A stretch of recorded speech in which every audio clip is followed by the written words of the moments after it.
Outra parte da pergunta da Bianca que ela mandou e que eu não tinha comentado, deixei para comentar agora, é que ela me perguntou que outros autores trabalham com essa ideia de arqueologia em Benjamin, enfim. Sistematicamente no Brasil, eu não conheço ninguém que tenha feito um trabalho sobre esse motivo na obra do Benjamin. Estou até com medo de dar um Google, confesso. E achar essa altura do campeonato, não estou a fim de achar. Mas, enfim, amanhã a gente vai até onde, né, até aqui eu não encontrei nada, nunca ouvi falar de nada, enfim, sistematicamente. Pode ser que tenha um texto ou outro, enfim. Mas essa coisa da arqueologia, Benjamin, aqui é conhecida, por exemplo, na França, amanhã a gente vai falar melhor sobre isso, talvez seja até bom adiantar um pouquinho agora. Mas a Bussy Glucksmann vai abordar a ideia de uma arqueologia da modernidade em Benjamin, que faz bastante sentido, junto com o Marc Zagnol, a Bussy Glucksmann dando uma atenção, assim, partindo muito da psicanálise para abordar alguns temas em Benjamin. Esse é um dos capítulos de um livrinho dela chamado A Razão Barroca, La Raison Baroque. Deixa eu pegar, só um minuto.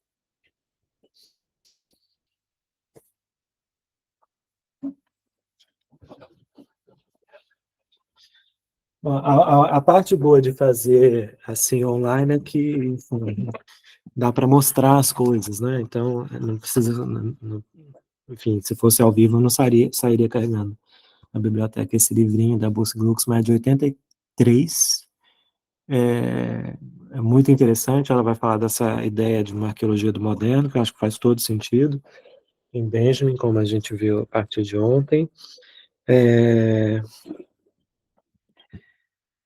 Também é o que essa ideia de uma arqueologia do moderno é o que vai comentar o Marc Zagnol, também outro francês que tinha alguma relação, enfim, com a Buss Glucksmann. Dá para ver que eles têm uma relação um pouco conflituosa, aparece nas notas de rodapé, muito interessante, porque, enfim, os dois estão pesquisando questões muito aproximadas, a gente sabe como é que a academia né?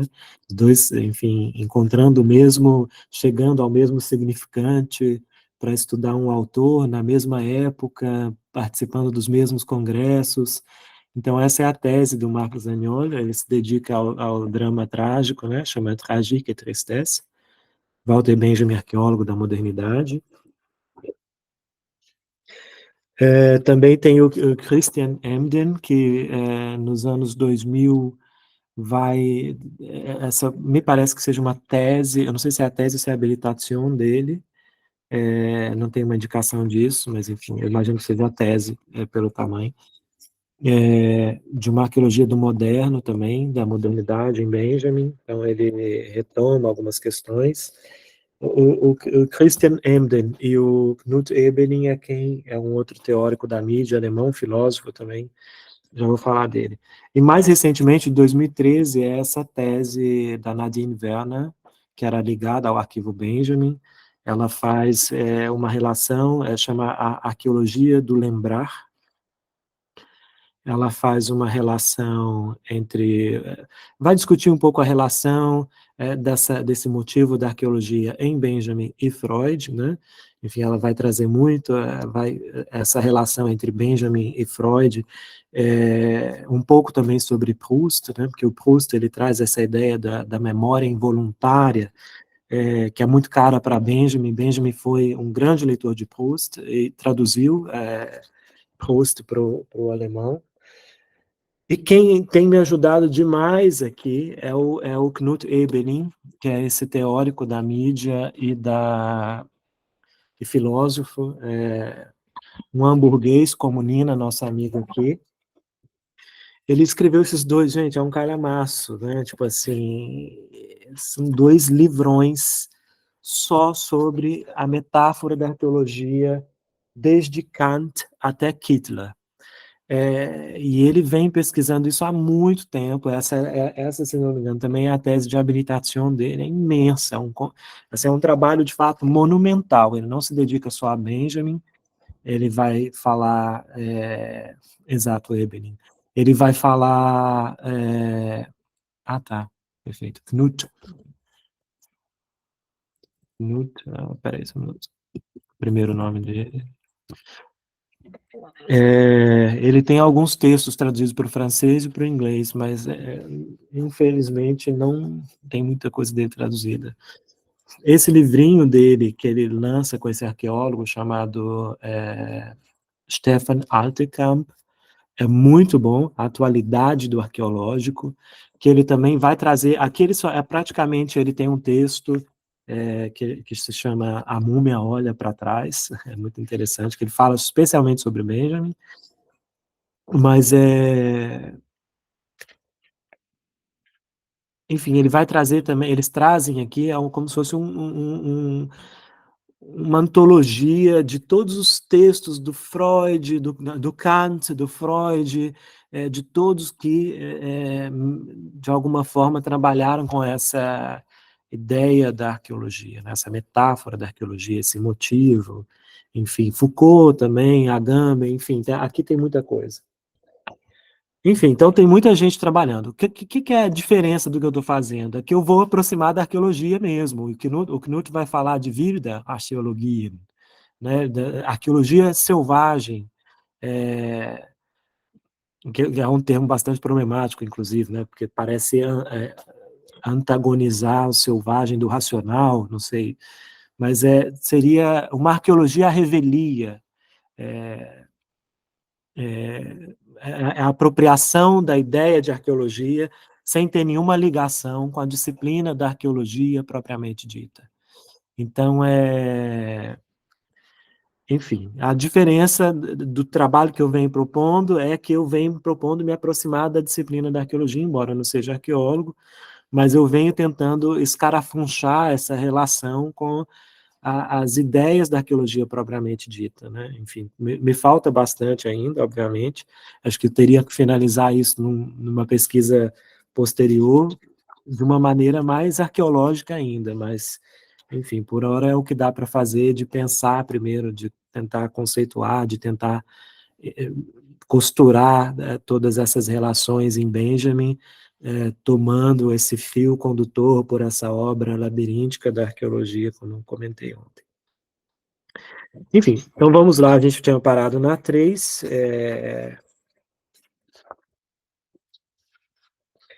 e aí vamos para 4, a tese 4. Ele cita Hegel aí, né? Lutai primeiro por alimentação e vestuário, que o reino de Deus virá, então, por conta própria.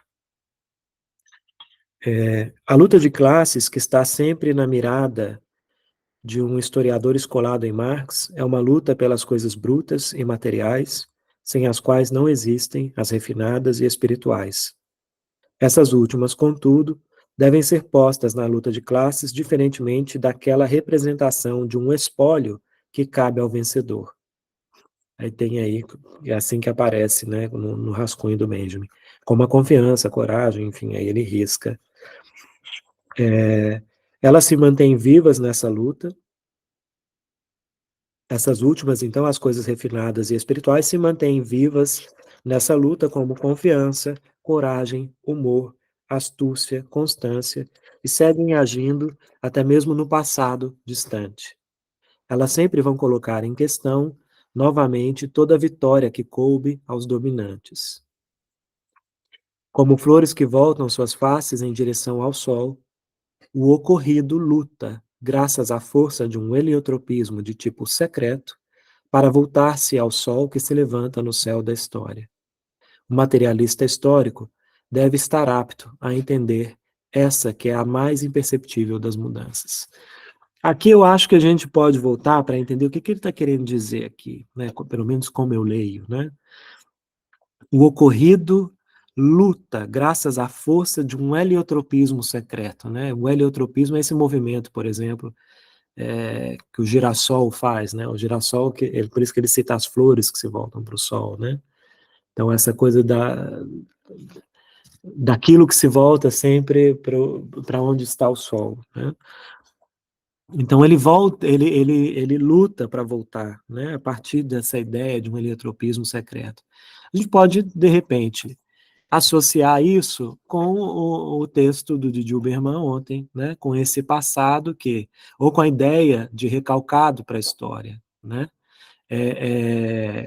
Não é óbvio exatamente, porque é um biologismo metafórico, né, digamos.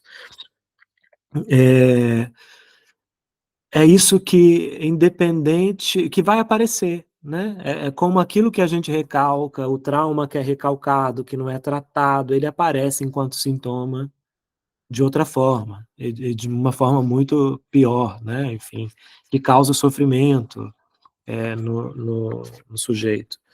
Então, eu imagino que a gente possa fazer essa associação aqui, acho que é produtivo fazer isso e pensar nesse solo que, mesmo que ninguém vá procurar, esse solo regurgita isso que foi, de algum modo, soterrado, recalcado, né? De alguma forma, em algum momento, isso vai aparecer. E o materialista histórico deve estar apto a entender essa, que é a mais imperceptível das mudanças. Então, enfim, de que o materialista histórico tem que ter essa atenção, né? Enfim, para esse tipo de mudança, que se a gente pensar, levar adiante essa ideia, essa associação, ou também, por outro lado, pode ser os pequenos movimentos da própria história, enfim, de um modo mais metafórico, mas a minha tendência é sempre trazer para o concreto para reforçar essa leitura, né, arqueológica. Então, enfim, pelo menos se alguém tem algum insight diferente, é mais ou menos isso que eu penso aqui.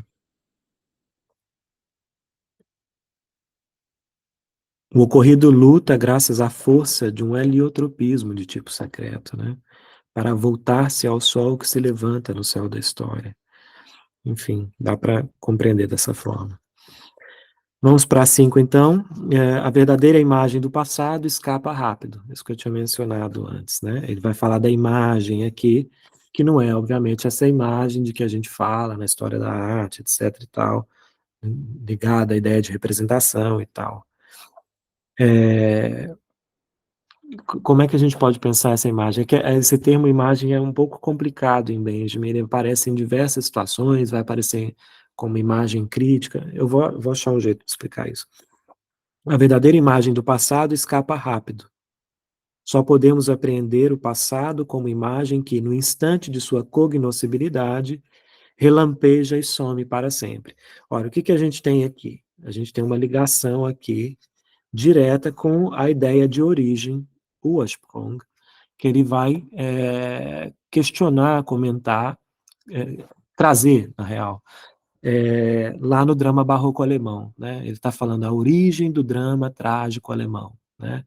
Ele vai também pensar na origem desse drama trágico, e ele lá, para falar dessa origem, ele conceitua a ideia de origem. Essa palavra vai ter uma muito forte para essa geração do Benjamin.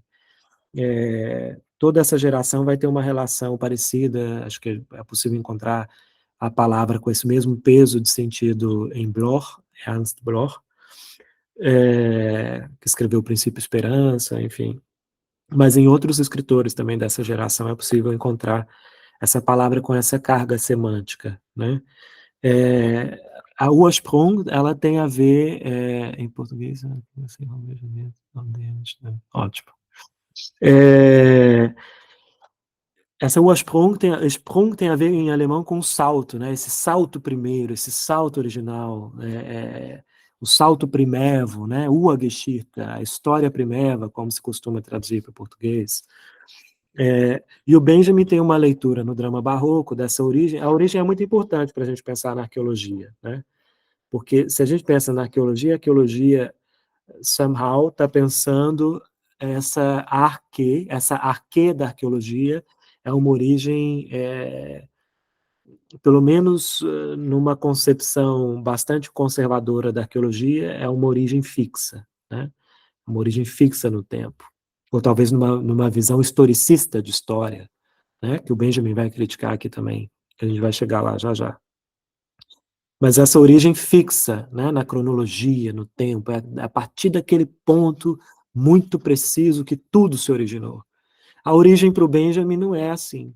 a imagem que o Benjamin nos oferece de origem é: a origem é um turbilhão no meio de um rio, que esse turbilhão, esse torvelinho, você imagina aquele torvelinho no meio do rio, que traz alguma coisa do fundo, de alguma forma traz alguma coisa do fundo e ao mesmo tempo leva de volta, né? Então, é por isso que ele fala, a verdadeira imagem do passado, ele também está questionando isso lá, ela escapa rapidamente, né? Porque a origem, tal como ele pensa, essa origem em movimento, ela é quase uma ideia de origem, está muito mais relacionada a uma ideia fenomenológica, quase, de algo que acontece, que é instaurado imediatamente, aparece, você tem aquele momento da cognoscibilidade, aquele momento em que você se dá conta de que aquilo apareceu e aquilo te escapa, né? Então, essa é a verdadeira imagem da história. Ela está sempre nos escapando, de alguma forma. Então, ela vai, é completamente diferente da ideia de origem para um historicista, para um historiador historicista. Ah, sim, não, esse fenômeno se originou, tal, enfim, te dá a data, te dá até horário, se for possível. Não, essa ideia de origem para ele é uma ideia de origem que está ligada ao movimento, de alguma forma, a essa talvez muito mais parecido com déjà vu, sabe? Com alguma coisa que você fala, eita, peraí, acho que eu entendi um troço aqui e aquilo ao mesmo tempo te escapa. E falando em escapar, a verdade não nos escapará. Essa frase de Gottfried Keller, é, a Daniela mencionou aí no chat, descreve o lugar exato em que o materialismo histórico rompe com a imagem que o historicismo tem da história.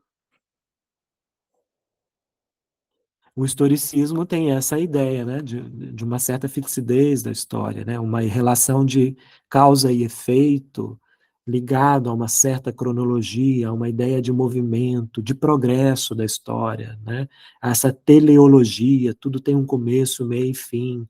Então, o Benjamin e essa turma toda do Benjamin, dessa geração, eles vêm colapsando toda essa ideia, né, de uma cronologia, de uma linearidade da história. Eles vão pensar essa história muito mais como um terreno acidentado, né? Enfim, você tem coincidências, você tem convergências em momentos muito diferentes desse terreno, alguma coisa se rompeu no meio, e aquilo se desenvolveu de formas diferentes, até, enfim, eles estão pensando muito mais na ruptura do que exatamente na continuidade, que é o que a gente vai ver isso aqui também. Pois se trata de uma imagem irrecuperável do passado, né? Então você se dá conta, epa, entendi uma coisa, aquilo te escapa e aquilo é irrecuperável. Que ameaça desaparecer, que ameaça desaparecer com cada presente que não se reconheceu visado por ela. Quer dizer, então essa imagem, ela só vai, enfim, você só vai reconhecer se você conseguir vê-la a partir do seu presente, né, de alguma forma. Isso é um pouco enigmático enfim, compreender. A boa nova que o historiador do passado porta com pulsações velozes vem de uma boca que, talvez no instante mesmo em que se abre, fala no vazio. Então, a boa nova, olha, essa imagem é muito boa, que o historiador do passado porta com pulsões velozes vem de uma boca que, talvez no instante mesmo em que se abre, fala no vazio. Quer dizer, tem a ver com essa perda, né? Muitas vezes um fenômeno interessante que poderia nos ajudar a contribuir, a compreender uma série de coisas, ela se dá, enfim, não foi vista, não tinha gente capaz de enxergar esse fenômeno e aquilo se perde. Articular o passado, essa palavra também é muito importante, a ideia de articular, né? Eu gosto da ideia de articular, que é quase, de alguma forma, está ligado também a uma recusa da ideia de interpretação, talvez. Está mais ligado a uma ideia quase de montagem cinematográfica. Você articula, né? Você monta as coisas, Wagner nesse sentido, de alguma forma está relacionado com essa ideia cinematográfica de montagem que o Benjamin também falava sobre isso, essa ideia de montagem. Articular o passado historicamente não significa conhecê-lo como ele foi de fato. Significa apoderar-se de uma recordação, tal como ela relampeja no instante do perigo, de um perigo. O que é o instante de um perigo? Um instante em que está prestes a ser perdida para sempre, né? Aquilo relampejou, aquilo veio à tona, enfim, aquele fenômeno, e o historiador para o qual ele está advogando aqui, ou reivindicando esse tipo de história, tem a ver com aquele que se apodera dessa recordação que relampeja, né? O relâmpago é exatamente isso, né? Esse blitz, essa coisa que brilha e vai, né? Esse brilha e some. É, para o materialista histórico, trata-se de capturar uma imagem do passado tal como ela, no instante do perigo, configura-se inesperadamente ao sujeito histórico. Então, de novo, ele se apropria disso que relampejou, né? Disso que apareceu inesperadamente, enfim, que traz esse índice do passado inesperado. Por isso que eu falei ontem, quando o Didi Uberman menciona lá no texto Cascas, ele vai mencionar a ideia de que a gente sabe aquilo que foi perdido e sobreviveu, aquilo que desapareceu, mas sobreviveu, enfim. Eu desconfio dessa ideia especificamente, nesse ponto específico da frase dele, acho que não foi exatamente bem pensado por isso, porque há muita coisa que nos escapa, que a gente não sabe, né? E que a grande potência da arqueologia é descobrir o que não se sabia antes, né? Enfim, a arqueologia é pensada também só enquanto potência, né? No ato é completamente diferente. Acho que eu apresentei um trabalho uma vez para arqueólogos, fazendo uma relação com o Benjamin, eles falaram, muito bonita essa ideia, mas no campo é diferente. Porque enquanto você está pensando, aquilo é só uma potência, né? Quando você coloca em ato, você vai esbarrar, sei lá, na dificuldade de lidar com os sujeitos que são donos daquele terreno, enfim, na hora do vamos ver, a coisa certamente é diferente. O perigo ameaça tanto a sobrevivência da tradição quanto os seus destinatários. Aqui vale a pena a gente consultar no original se ele de fato menciona tradição. Justamente porque ele vai fazer essa diferença consciente, sistemática de tradição e Überlieferung, e transmissão. Isso de cotejar é o trabalho do filólogo, né? O trabalho do filólogo que o Benjamin está lá também reivindicando, né? Essa filologia, ir atrás dessa palavra, né? Enfim.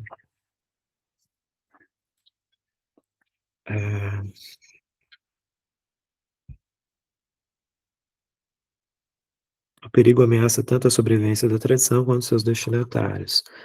Porque se.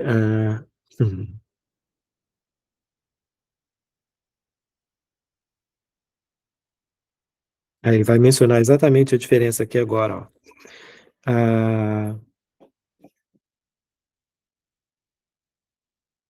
Perfeito, a tradição mesmo que ele está mencionando, ele já vai falar da Überlieferung.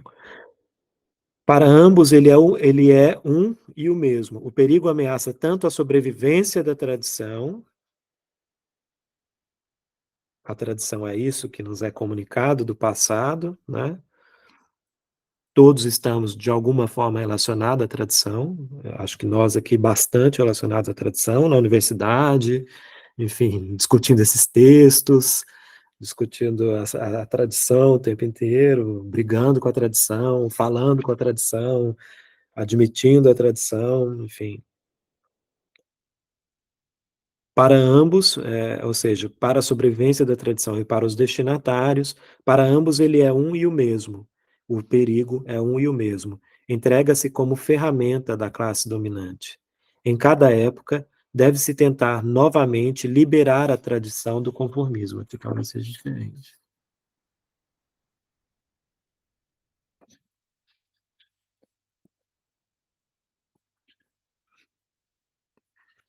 Ah, aqui pode ser.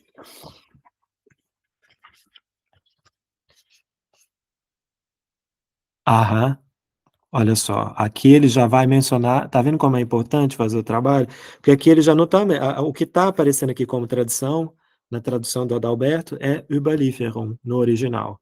Então, Überlieferung é transmissão.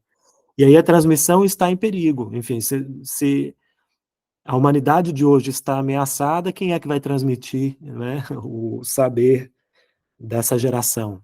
Então, essa tradição está sempre em perigo nesse sentido também.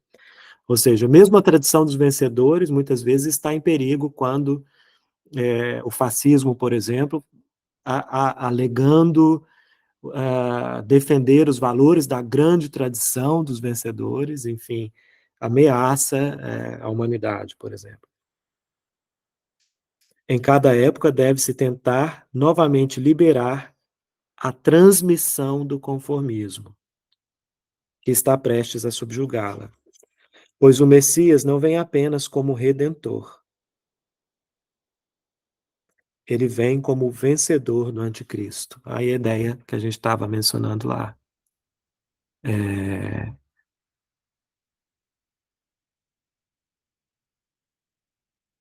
eu não conheço esse termo, anfractuosidades. Bonito esse termo. Se puder dar a definição, eu não conheço mesmo. Mas em cada época deve ter. Enfim, então a ideia de novo do Messias, pois o Messias não vem apenas como redentor, ele vem como vencedor do anticristo. Então,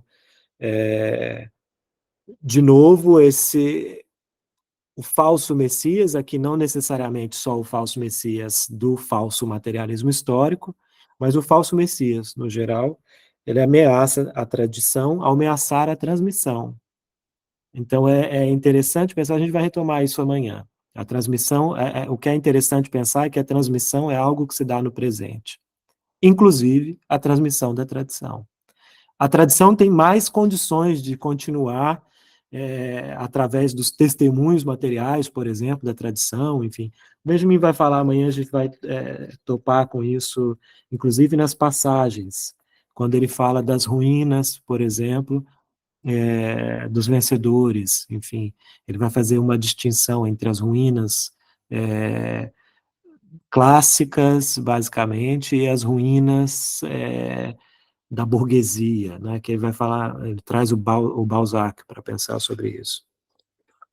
Mas, enfim, que está prestes a subjugá-la, pois o Messias apenas tem o dom de atiçar no passado aquelas centelhas de esperança, apenas tem o dom de atiçar no passado aquelas centelhas de esperança, o historiógrafo atravessado por esta certeza. Isso aqui é muito bonito.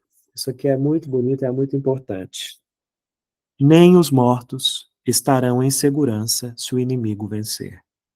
E esse inimigo não tem cessado de vencer. Bom lembrar de que esse texto está situado num contexto histórico bastante conhecido, né? Enfim, então, tudo o que estava acontecendo naquele momento histórico, nem os mortos estarão em segurança se o inimigo vencer, e esse inimigo não tem cessado de vencer.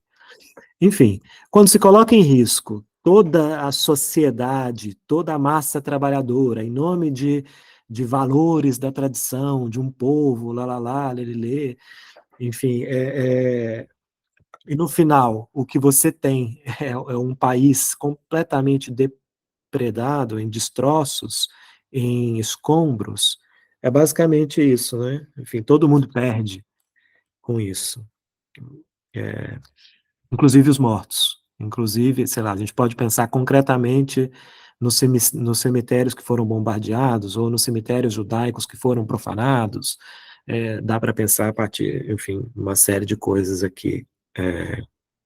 Lugares de memória, lugares. O luto é uma ideia muito importante para o Benjamin.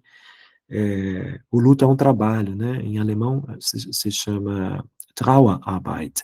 Né? O luto é o trabalho do luto, né? Enfim. A gente vai pular 7, então acho que a ideia que fica dessa tese aqui que é importante é nem os mortos estarão em segurança se o inimigo vencer e ele não tem cessado de vencer. Ah, não, maçanice irregular, maçanice buracos, bom. A 8 e aí a gente para na 9 hoje. A 9 é muito importante, pra a gente deve retomar ela amanhã. A tradição dos oprimidos, vamos voltar aqui. Eu gosto muito dos oprimidos. Essa frase é muito boa, mas não estou falando exatamente dos oprimidos, gosto desse também. Mas eu gosto muito dessa palavra em alemão, porque em português ela traz, como do latim, né, essa ideia de pressionado, né? Em alemão é unterdrücken, né? Unterdrückten, os pressionados para baixo, né? Então traz também, de alguma forma, essa ideia da arqueologia. O que é o oprimido? É aquele que é pressionado para baixo, ele é pisoteado, né? É, aquele que tem que ser esquecido, né? Aquele que é reprimido, deprimido, oprimido, enfim. A tradição dos oprimidos nos ensina que o estado de exceção, Ausnahmezustand, no qual estamos vivendo, é a regra.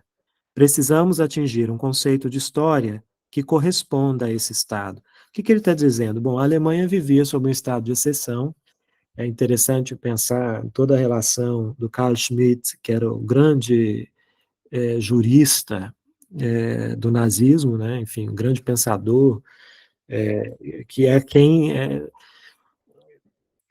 tem um pensamento sobre o estado de exceção. Ele defendia a ideia de uma ditadura, porque só a partir de uma ditadura, para ele, seria possível consertar as coisas, enfim, ajeitar as coisas, os problemas de um Estado, a partir de um pulso forte, enfim. Vai se vincular o Benjamin, é interessante, tem um livro chamado Relações Perigosas. Eu não sei se é um livro ou se é uma matéria que eu li agora no jornal. Enfim, que mostrava justamente o Benjamin, ele usa a ideia de soberania que o Carl Schmitt, esse jurista nazista, né, enfim, vai se tornar nazista em 33, em 32, se eu não me engano, ele se filia e nunca se desfiliou ao partido. É, e o Benjamin se corresponde com Carl Schmitt, porque o Benjamin utiliza o conceito dele de soberania no drama barroco alemão.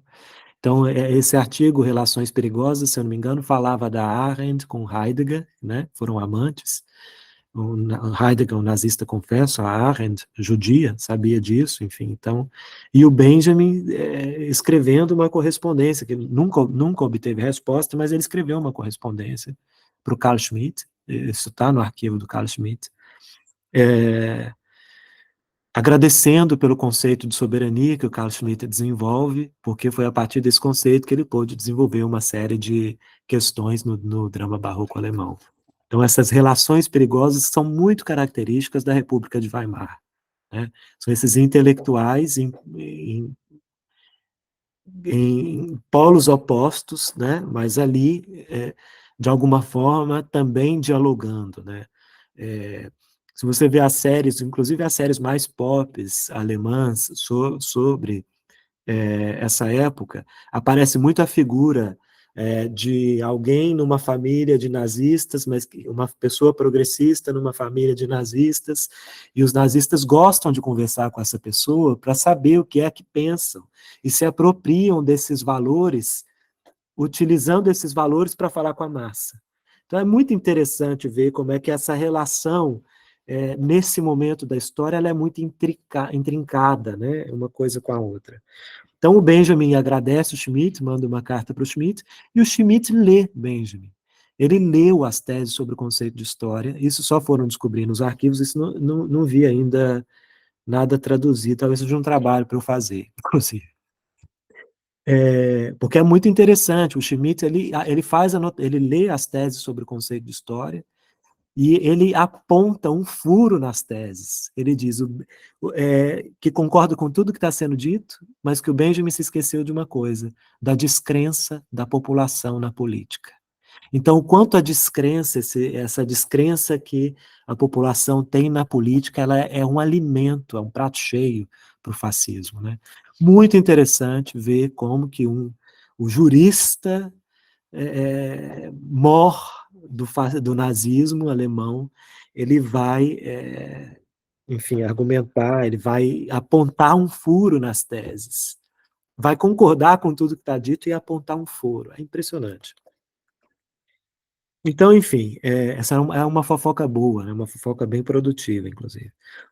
Então, o que, que o Benjamin está trazendo aqui? Essa ideia de estado de exceção foi a partir, ao convocar essa ideia do estado de exceção. Só um minutinho, gente. Não tá aí.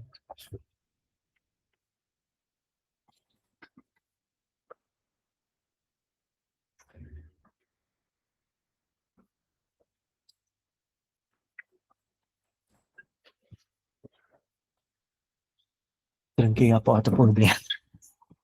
Tranquei a porta por dentro e alguém ficou trancado por fora. Essa frase maravilhosa da língua portuguesa.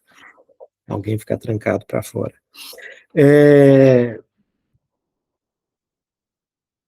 Essa ideia do estado de exceção, que a Alemanha estava vivendo o estado de exceção, né? Foi o dispositivo legal que Hitler utilizou para continuar no governo e, enfim, como ditador ao longo desse período todo, enfim, de 33 a 45, basicamente até perder a guerra. E o que o Benjamin está chamando a atenção é esse estado de exceção aqui, esse estado de exceção, para a classe oprimida, ele é permanente. Ele não se deu só nesse momento agora da Alemanha nazista, não. Esse estado de exceção é um estado de exceção em que vivemos os vencidos, sempre ao longo da história. Né? Então, é isso que está sendo colocado em questão aqui. Então, veremos que nossa tarefa, uma palavra cara para Benjamin também, a ideia de tarefa, de trabalho a ser feito, né? Convocando ali para uma ação, né? É a de induzir ao estado de exceção efetivo. Então, o que, que seria induzir? Como eu leio isso, né? Essa indução ao estado de exceção efetivo? É instaurar um estado em que, de fato, os oprimidos sejam aqueles que governem, né? E desse modo melhorará a nossa posição na luta contra o fascismo. Ou talvez instaurar um estado de exceção efetiva, pode ser também que seja algum regime de esquerda, enfim, dá para pensar em várias possibilidades aqui. E desse modo melhorará a nossa posição na luta contra o fascismo. Este tem se aproveitado da situação favorável de que seus adversários se contrapõem a ele em nome do progresso como norma histórica. Quer dizer, o que, que ele está apontando aqui? A ideologia vigente, tanto à esquerda quanto à direita, nesse estado de coisas, é a ideologia do progresso. Então, não interessa se é de esquerda, se é de direita, com a ideologia do progresso, o fascismo se alimenta dessa ideologia também. Né? A gente vê, por exemplo, nos movimentos, nos manifestos de vanguarda, por exemplo, o que era o futurismo? Marinetti ligado ao fascismo italiano, né? O que era o futurismo, senão uma ode à guerra, né? Enfim, à violência total, à guerra total, enfim, é um estado de guerra permanente, né? A ver beleza dessas flores que nascem, enfim, dos cadáveres, enfim, terrível.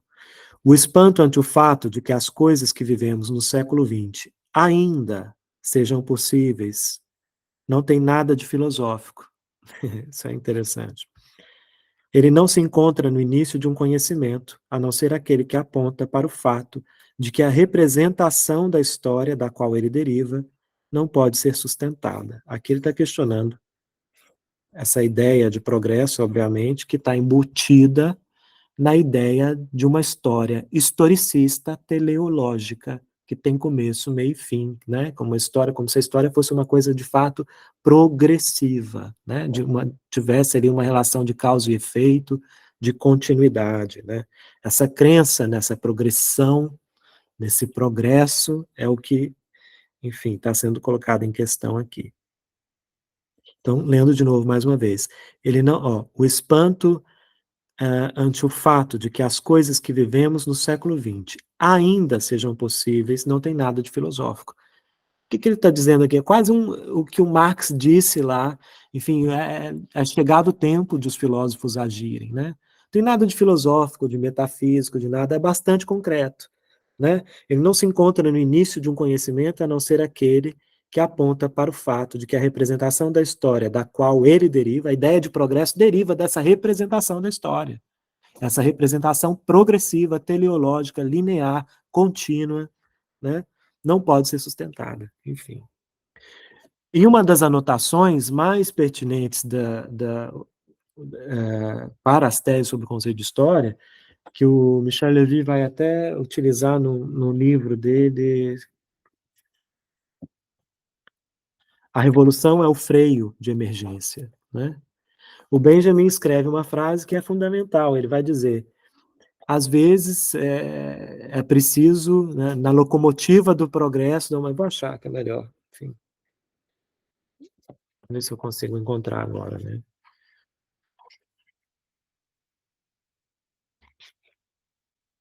Mas ele fala da ideia de, ao invés de pensar na ideia de progresso, a revolução é pensar na humanidade que viaja nesse trem do progresso. Ao invés de pensar em aumentar a velocidade, é puxar o freio, né? É parar essa aceleração contínua, essa aceleração que deu no que deu naquele tempo e tem dado no nosso tempo até hoje. Toda a ideologia de progresso que a gente vê no Brasil, contra o meio ambiente, contra os povos originários, enfim, que acaba com o país em nome da soja, sei lá, enfim, em nome do mercado, né? Esse Deus estranhíssimo. É, então passamos, então, chegamos aqui, aí voltamos lá um pouquinho, lá nos slides, se eu não me engano, eu coloquei lá a imagem do anjo. É a próxima. Aí, paramos. Pode encher a tela, eu acho que vai ficar melhor.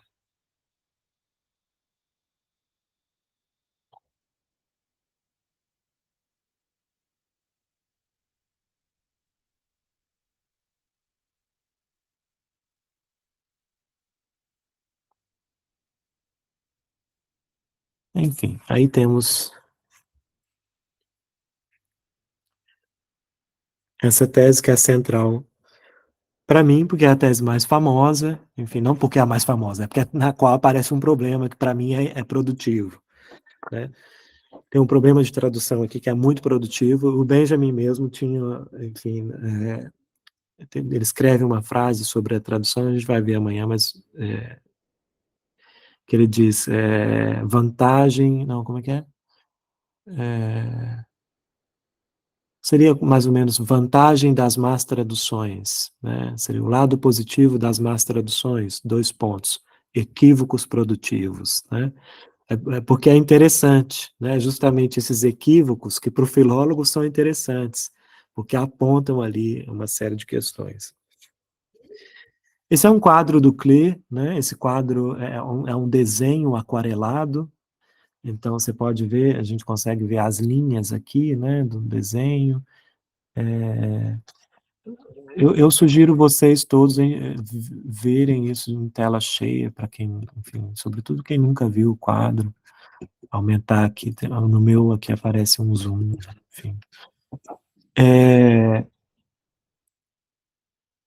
Aparece essa figura estranhíssima, né, enfim, parece que quase desenhada com uma linha só, né, é quase uma escrita mais que um desenho, né, então você vê essas volutas, esse cabelo, esses olhos esbugalhados, essa mão estranha, essa mão que também é uma asa, né? O título, de fato, é Angelus Novus, o anjo novo, né?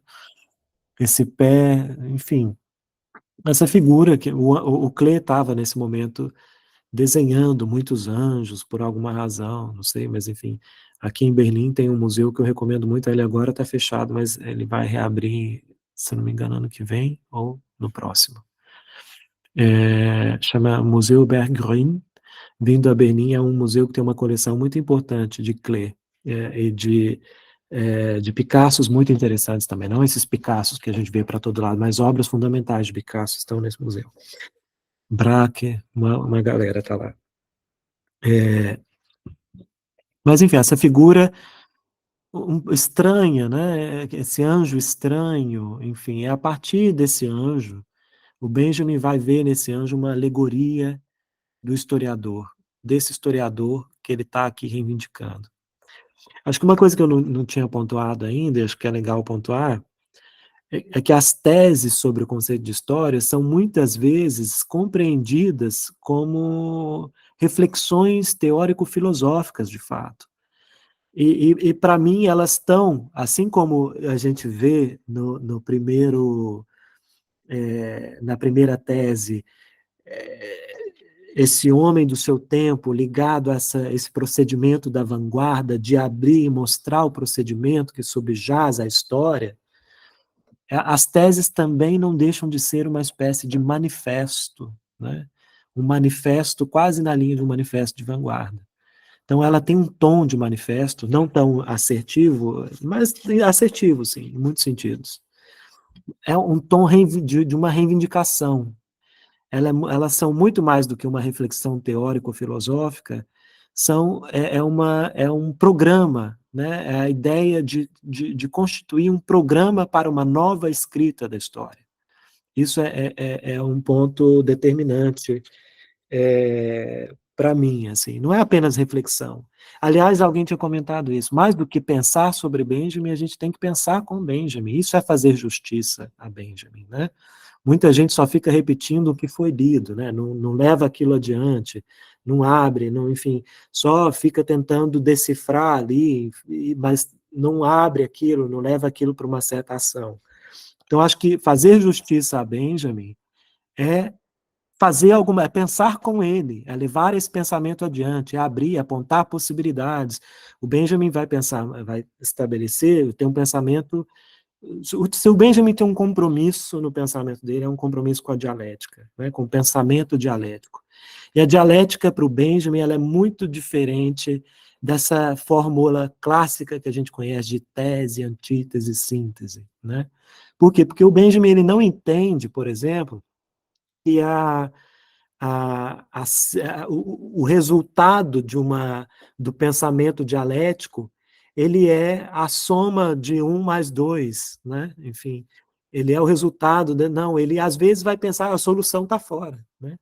Está fora desse jogo. O que a gente, eu penso às vezes sobre isso para dar um exemplo. Ao invés de pensar em termos de esquerda ou direita, né, a gente pode pensar em sociedades que viviam sem esse conceito de esquerda e direita, né?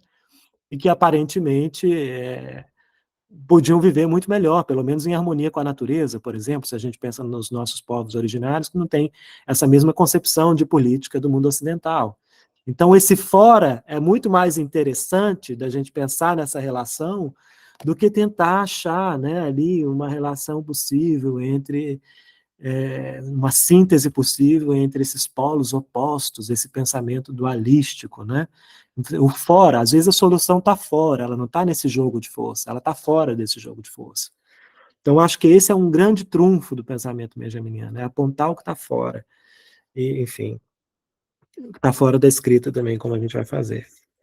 Então, esse quadro pertenceu a Benjamin, né? O Benjamin compra esse quadro por um dinheiro equivalente a 480 euros na época. Quem compra para ele, na verdade, é o Scholem, que está em Munique, e o Scholem adquire para ele a partir de uma exposição que o, o Klee faz lá numa galeria em Munique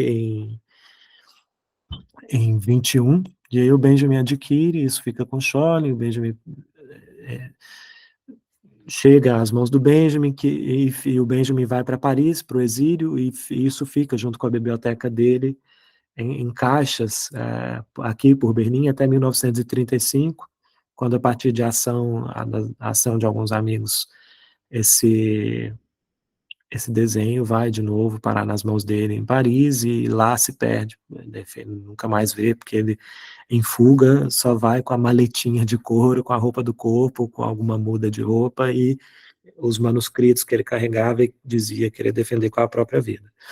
Então ele deixa muita coisa para trás, os amigos ficam com isso, enfim. Esse desenho vai parar em Nova York, logo depois da guerra, imagino, vai para o Instituto de Pesquisa Social, vai ficar com Adorno, e aparentemente há uma disputa sobre isso, há uma querela.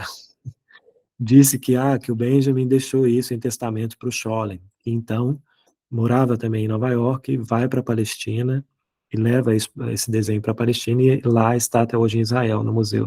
Lá ainda era Israel, né? Ainda era Palestina, sorry. E está lá até hoje no Museu Israelense em Jerusalém, Museu de Israel em Jerusalém. Não é mais exibido desde 2013, porque é muito frágil. Enfim, meu marido teve lá em 2020, eu falei, vai lá ver o anjo e tal, e ele voltou com um pôster, falou, só pude ver a cópia, porque desde 2013 está guardado, porque, enfim, é feito num papel muito frágil, enfim, então é para a conservação não se mostra.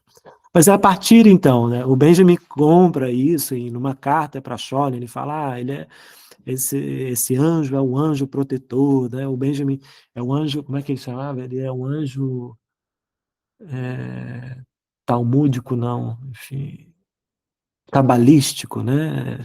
Protetor, enfim, um anjo cabalístico protetor, enfim. Ele tinha uma relação com esse quadro desse tipo. Antes também ele tinha ganhado um quadro da própria esposa, da Dora Kellner, que dá para ele um quadro também do Klee. Ele dizia que o único pintor que ele gostava de fato era dessa geração era o Klee. E aí ele escreve a partir disso, então, ele vê nesse anjo o anjo da história, né? Uma alegoria do anjo da história. E é interessante a gente observar como é que a gente vai, a minha leitura vai na contramão disso, mas como que a gente vai ver, né, essa imagem. A gente vê, por exemplo, na tradução do Barrento, né, o anjo da história, e aparece o rosto do Benjamin, o Benjamin como anjo da história. A hipótese é de que ele não é um anjo da história, ele é uma vítima da história. Ele estava lá também convocando esse anjo que não o salvou, não o redimiu. Esse falso Messias que não foi capaz de redimi-lo, de resgatá-lo, né? Aconteceu alguma coisa? Fez um barulho aqui para mim. Foi sem querer, desculpa. Tudo bem. Há um quadro de Klee que se chama Ângelos Novos. Nele se apresenta um anjo que parece estar na iminência de afastar-se de algo que ele encara fixamente.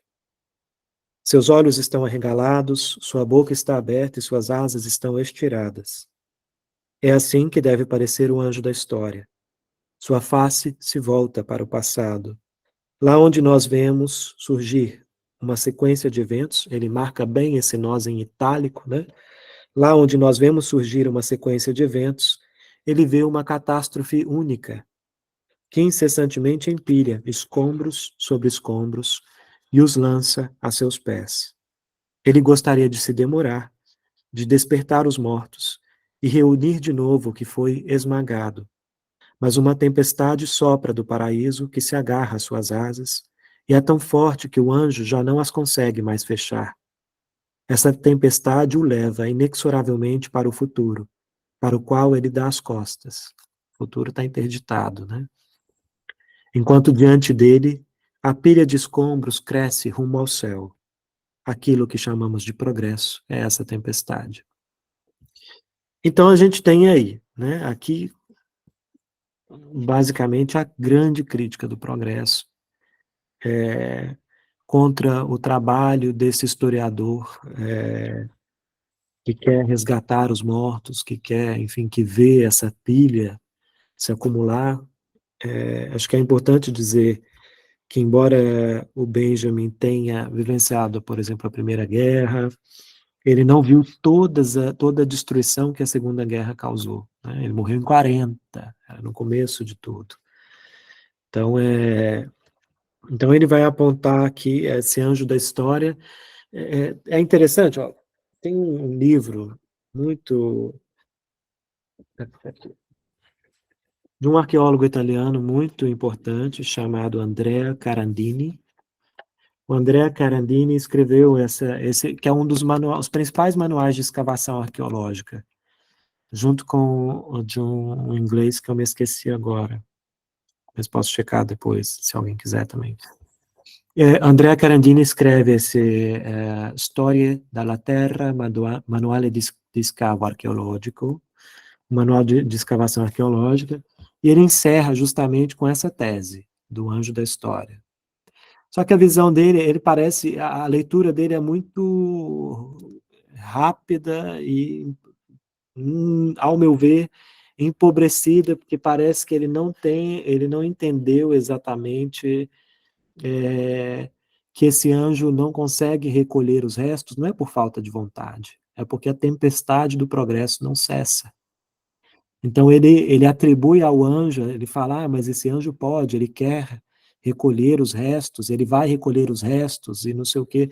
Ele faz uma leitura, amanhã eu posso traduzir, eu não vou saber traduzir assim, ao pé, agora, tão rapidamente, no meio italiano assim, tão bem.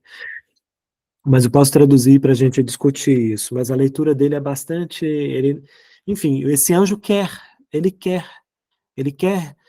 recuperar os restos, ele quer recuperar esses escombros, ele quer buscar o que está sob os escombros, juntar os cacos da história, mas ele é impedido de fazer isso por causa da tempestade do progresso, essa aceleração do tempo, né? Enfim, a gente pode pensar nisso concretamente. Eu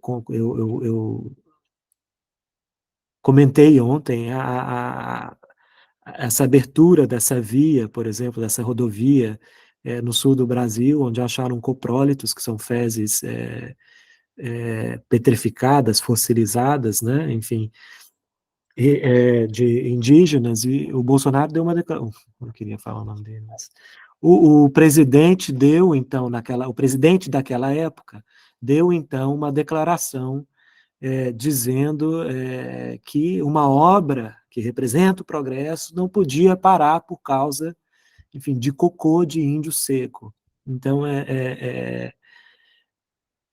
a gente vê mais ou menos justamente essa dinâmica, né? O que representa o progresso e o que representa esse grande esforço do historiador, e esse historiador que, para mim, ele é arqueólogo, né? E a gente vai chegar, eu já vou comentar isso, e a gente vai continuar essa exploração dessa ideia amanhã. E vamos abrir para pergunta hoje, né? Vou encerrar em 5 minutos. E aí a gente abre para perguntas, para colocações, sugestões, etc. Mas a minha hipótese geral é de que só é possível levar a cabo a ideia do Benjamin de escrever uma história dos vencidos. Aliás, acho que a gente pulou uma tese importante. Agora está por vir. Não lembro mais da ordem, mas vou checar. Amanhã a gente volta nessa relação. É aqui nas teses que está aquela famosa frase do Benjamin, é preciso escovar a história a contrapelo. Eu vejo essa ideia de escovar a contrapelo também como uma metáfora arqueológica. O que é escovar a contrapelo, senão uma forma de escavar, né? Então, o pelo cresce numa direção, você escova e revela, justamente como ele está revelando lá na primeira tese, aquilo que subjaz a história, você revela aquilo que está no fundo, né? Aquilo que jaz embaixo. Você, enfim, eu vejo isso também como uma metáfora da escavação. Enfim, a minha hipótese geral, e eu vou retomar amanhã, na continuidade, é de que só é possível fazer a história dos vencidos, como ele tem reivindicado nesse programa, né, esse programa para uma nova escrita da história. Aliás, esqueci de falar uma coisa que é muito importante, que é uma sacada do Knut Ebeling. Em alemão você tem a palavra história, Historia, né? Muito parecida, é a palavra latina, grega, não sei. Mas o Benjamin escolhe a palavra Geschichte, e Geschichte praticamente o particípio de Schichten, que, enfim, está ligado a camadas, a estratigrafia, né? Schichtung, a estratigrafia. Então, a própria palavra história, em alemão, traz a concretude dessa estratigrafia. É aquilo que está acamadado, de alguma forma, se a gente fosse traduzir literalmente. Aquilo que está estratificado, né? A história enfim, Geschichte é o estratificado, né? Então, muito interessante pensar na dimensão concreta dessa palavra, sobretudo porque ela vale muito aqui para essa leitura arqueológica que a gente está propondo.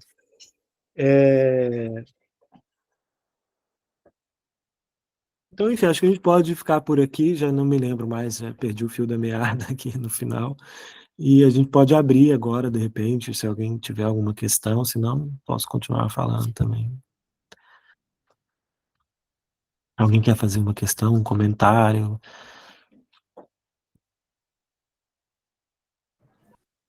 Eu vou fazer, então. É que eu acho muito interessante nessa anjo da história como que Oi, ele, Helena. Oi. Ele, de certa forma, pode ser visto também como um mensageiro, né? Porque ao mesmo tempo, quando a gente, também para usar palavras do Didi Huberman, se coloca em frente à imagem, né? O anjo está olhando para trás e ele não pode fazer nada, mas nós estamos olhando para esse anjo. Então, como quem pode fazer alguma coisa, resgatar esses fragmentos, somos nós. Então, também tem essa coisa de um olhar que encontra o olhar, enquanto um está sendo levado, também acho que coloca a responsabilidade em quem está vendo isso, né? Então também essa transmissão entre os dois de raciocínios e pensamentos. E outra coisa, agora eu tô falando, eu achei bastante interessante porque eu vi essa imagem como cópia no Rio de Janeiro, naquela exposição que teve do CLIA um tempo atrás. E ela só eu pensei que o original pudesse ser visto também no museu. E não pode. Então, como que o Benjamin que também fala muito da questão da cópia, da questão da aura, essa imagem que é tão forte, ela está sendo transmitida por sua cópia, né? E não pelo original. Perfeito. Perfeito. Você que está aí pensando questões de cópia, é muito interessante pensar sobre isso. Uhum. Que essa imagem está interditada, né? É uma imagem que não pode ser vista no original e, não podendo ser vista no original, ela impede justamente que a gente sinta a vibração dessa aura do original, né? Que ele vai questionar, que ele vai comentar, que ele vai teorizar a respeito na obra de arte, na era da sua reprodutibilidade técnica.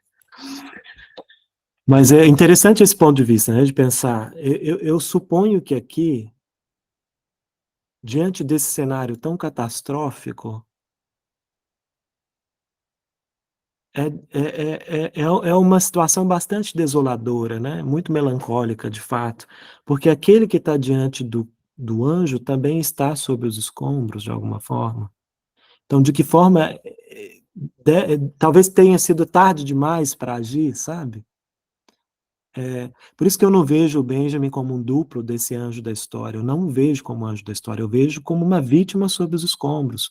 Porque, de fato, o Benjamin é tão vítima sob os escombros que ele se mata para não ser entregue para a Gestapo, né, para a polícia de fronteira franquista, não entregá-lo para as tropas alemãs, que, em colaboração ali com o governo de Franco. E ele é enterrado como indigente e mesmo o seu corpo se perde nos escombros, né? Deve ter sido incinerado, como se fazem com os corpos de indigentes. Então, ele é uma vítima dessa situação. Talvez isso que ele tenha visto, de fato, agora você me trouxe uma imagem.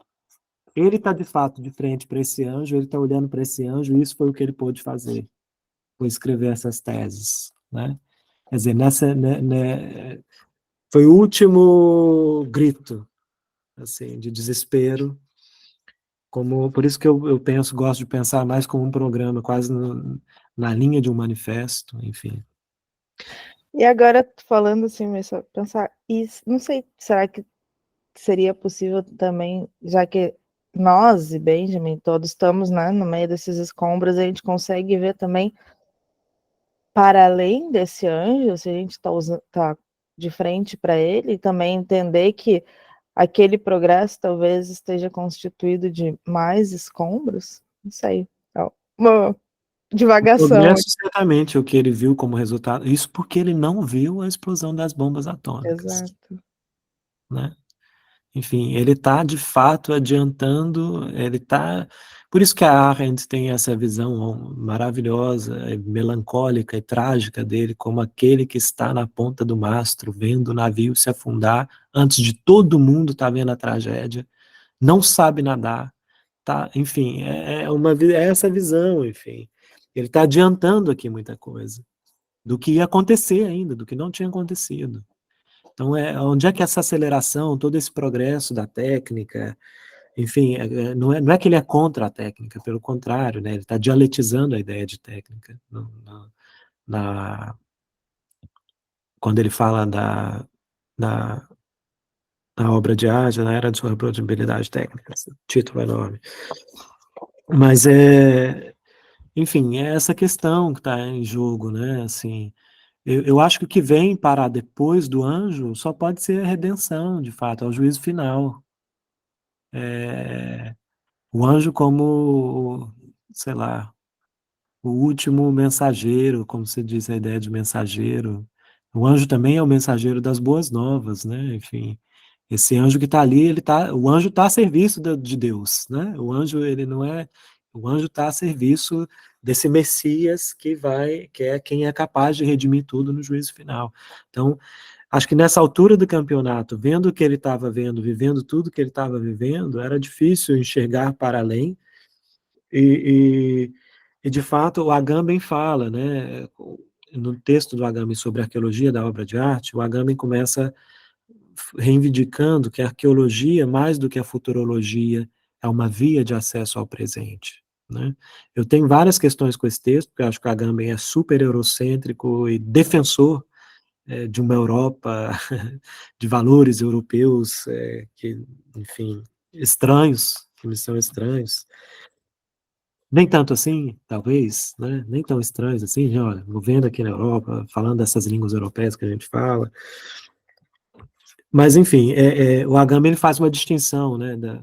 A arqueologia é uma via de acesso ao presente, sobretudo para o homem europeu. Ele diferencia o homem europeu do homem americano e do homem asiático, né? Que tem uma relação completamente diferente com o seu passado.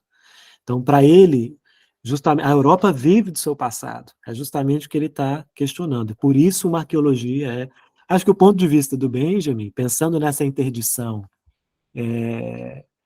é muito mais interessante, porque de fato o que é o futuro, né? Enfim, se não uma espera por uma redenção, o que a gente tem é o passado e o presente, e esse passado que muitas vezes está no porvir, né?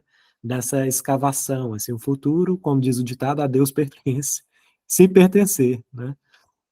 Enfim, o que chega a ser cômico às vezes? Vamos ver. Eu fico pensando sobre os escombros, com esse volume todo de informações.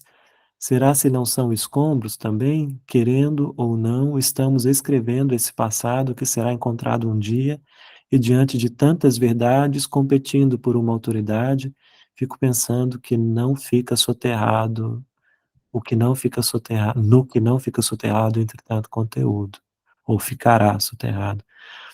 Acho que essa é uma grande questão do nosso tempo.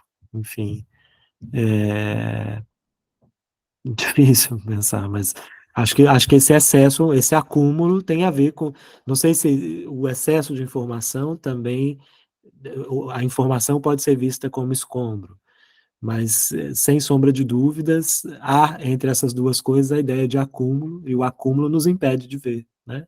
O acúmulo é aquilo que nos impede de fazer esse trabalho de ler o que não foi escrito, de parar. A gente precisa de tempo para ler, gente, né? Na aceleração do tempo, a gente não tem como parar. Enfim, acho que essa é uma questão. Amanhã a gente vai falar especialmente, acho que está acabando aqui, né? Temos 3 minutos. Um dos grandes problemas da tradução francesa, que é esqueci o nome agora, me fugiu, mas amanhã eu vou lembrar, porque eu preciso falar sobre isso.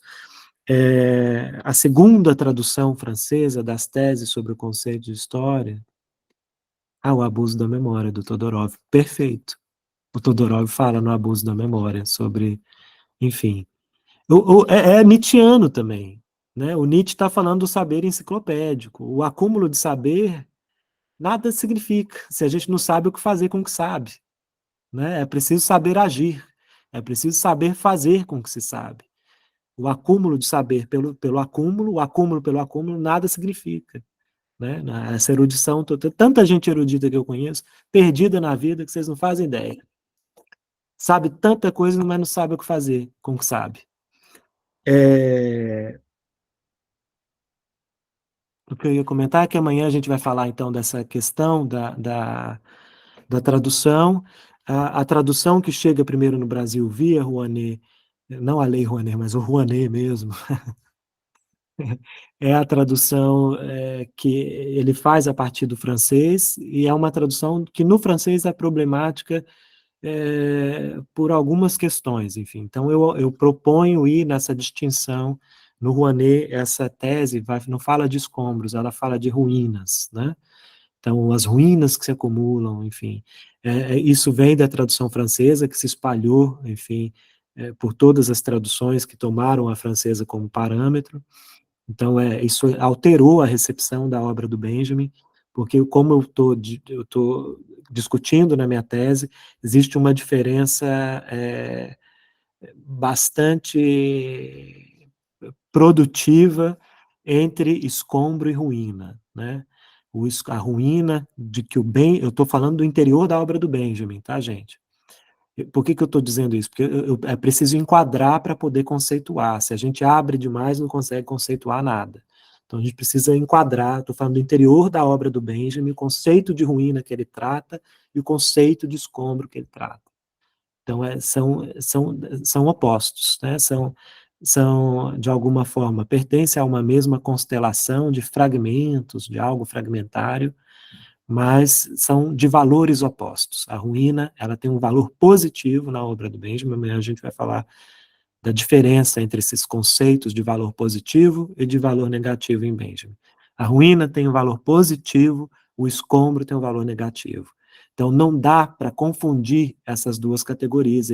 A minha tese é toda sobre isso, sobre essa diferença entre escombro e ruína, e por que essa confusão não pode ser feita. E ela vem sendo feita desde a tradução francesa, enfim, no mundo afora, por um monte de gente.